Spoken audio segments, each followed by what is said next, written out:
Howdy folks, it's Attacker here. I'm making this video to kind of answer some questions that are a little bit controversial regarding the Type-C cables and chargers, which apparently there's a lot of cables online which are Type A to C cables, which a Google engineer, Benson Lung, I'm not sure if I'm pronouncing his name correctly, has said do not meet the USB spec. I have one of those cables along with some other cables, and I'm going to put them to the test here just to see exactly what he's talking about. I have here is a Nexus 6P. This is a Type-C charging phone, has a Type-C connector on it, and it is supposed to charge at 3 amps, 5 volts using a Type-C to Type-C charger which comes with it. Now I'm playing a movie here, obviously. That's just to put a little bit more strain on the power draw. The battery is right now sitting at about 30% or so. I don't know if you can see it there, but it is actually saying 31% there in the corner. And yeah, I can't quite see it, but 31% is where we are. So with the combination of the battery at 31% and a movie playing at full brightness, I believe that's full brightness, the phone should ask for as much power as it can, essentially, from the USB port. First baseline, I've got a kilowatt meter here. This is going to measure wattage pumping through the AC. Now, obviously, power coming out of the charger is not exactly the same as the power going into it. There's a conversion efficiency. With a good charger, of which this is a good charger, the efficiency will be around 75 to 80%, closer to 80 really with a modern charger. So I'm going to plug it in. You can see plugging it in doesn't do anything. It has very low vampire draw, and I plug it into the phone, and we'll watch the wattage. And it jumps up. It cycles a little bit, but it settles in around 17.6, 17.5 watts. And if I was to go to the lock screen, you would see it indicates charging rapidly, which is what we want to see. So, this is a fast charge, which fully charge the phone in about 90 minutes. Let's try some other chargers and see what happens. Plug that.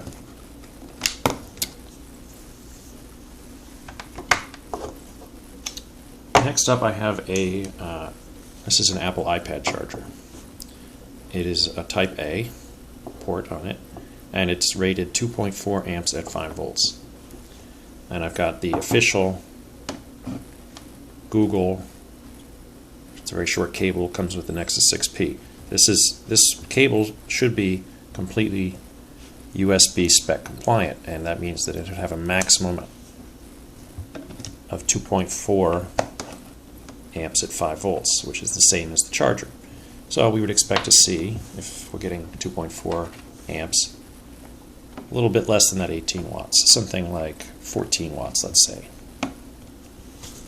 Let's see what we get. Looks like it's hit 10.4, now it's thinking about it, a little bit more settled in. 9.2, 9 watts is all we're getting. 80% efficiency. Let's say that that's about 7 watts really, which is a little less than 1.5 amps. Not really that impressive. That's all we get out of. It's basically half. We're getting half of the current that we were getting with the Type-C cable. Let's call it 1.5 amps, and that's pretty good. But it's not going to fast charge your phone. I have another cable, which is also a Type A to Type-C cable. Get it in the screen there.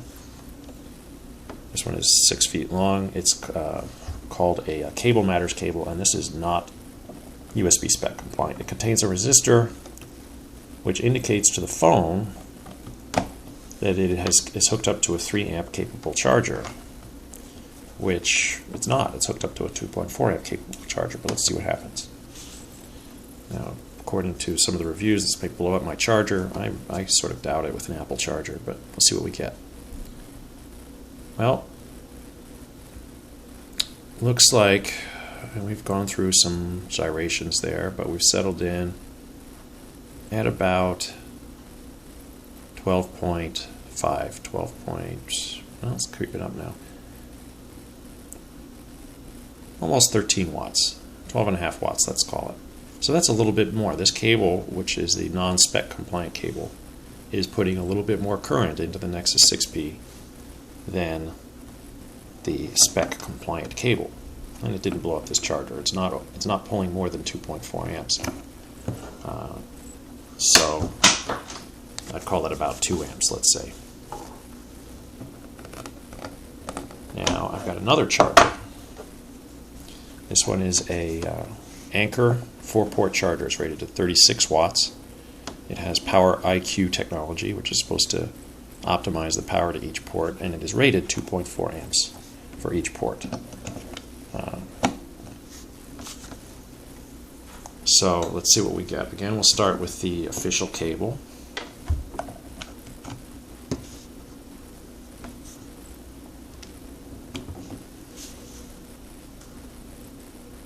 And we'll see.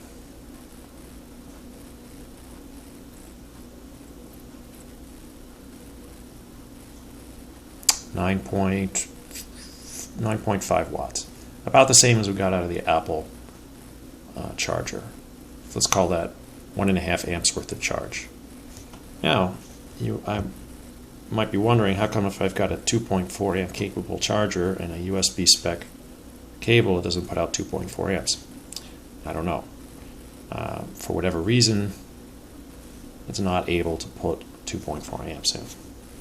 So, maybe if I had a different charger it would, but this is about as good a charger as I know to exist, and it's not putting out 2.4 amps. But let's try it with this cheap cable, the Cable Matters cable, the one that the Google engineer says is not spec compliant and could damage your charger.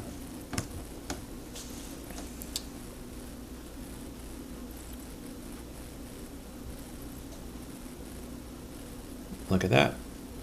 We've settled in at right around 18 watts. The same exact amount of power that we were getting out of the official Google Type-C to Type-C cable. So that's good enough for me. If I was on the road, I would feel no qualms about using this Anker charger, which is what I actually do generally bring with me on the road because I have several devices to charge, and this 6-foot long Cable Matters cable. It's putting a full 3 amps into the phone. It's going to rapidly charge it. If I was to go to the lock screen, you can see it does indicate charging rapidly. That's just because it's got the resistor that tells it that it's hooked up to a 3 amp capable charger. It doesn't actually have anything to do with how much current is actually going into the phone. But you can see that it is in fact putting out a full charge. I have one more charger to demonstrate, and that is the cheapest charger I had laying around the house. This is a eBay battery charger for a Galaxy S4, made in China. Probably cost me like $4 or $5. It has a USB port on it, which is rated at 800 milliamps, 0.8 amps. Now, this port is obviously not going to rapidly charge this phone. Let's try it first with the official cable, the Google cable, the short Type A to Type C cable, which is spec compliant. Let's see what we get. I'm not playing my movie anymore, but it shouldn't really make any difference. I could actually play the movie. Oh, not recognized. There we go. And what do we get? 4.6 watts. Slow charge, just like you'd expect for an 800 milliamp charger. And it says charging, does not say rapidly charging. just to demonstrate the difference, I'm going to go back to my Cable Matters cable, the one that has the illegal resistor in it. Everybody's saying you should return these to Amazon. They're no good. They could blow up your charger. Well, if any charger is going to blow up, it's going to be this one, and I don't really care. Look at that. It says charging rapidly. That's because it's detecting the resistor. It's not detecting how much current is actually going into the phone. You can see I'm only putting 3.7, 3.8 watts. If I was to activate the movie again, probably wouldn't make any difference. 3.8 watts. Less than an amp. That's a slow charge. Charger's okay. It's putting out the same amount of current it was before with the other cable. And the phone says charging rapidly, but that doesn't mean anything. There you have it. Let this guide your purchasing decisions. I'm pretty happy with my cable, even though the Google engineer is not. I wouldn't necessarily plug that cable into a motherboard of my computer because it may try to pull more current from the motherboard than it is capable of. But with all of my chargers here, I'm not worried that I'm going to blow up this Apple charger. I'm not worried that I'm going to blow up this Anker 36 watt charger. And it doesn't seem to be overstressing even my cheap charger from eBay. They just put out whatever they were capable of putting out. And the cable lies to the phone, tells it that it's can pull 3 amps even when it can't. But it doesn't really seem to hurt anything in my experience. If somebody has an experience of a charger that blew up because of one of these cables, I'd be really curious to hear about it. But I have no intention of returning this cable because it actually charges my phone faster than the Google cable does. That's all I have to say about that.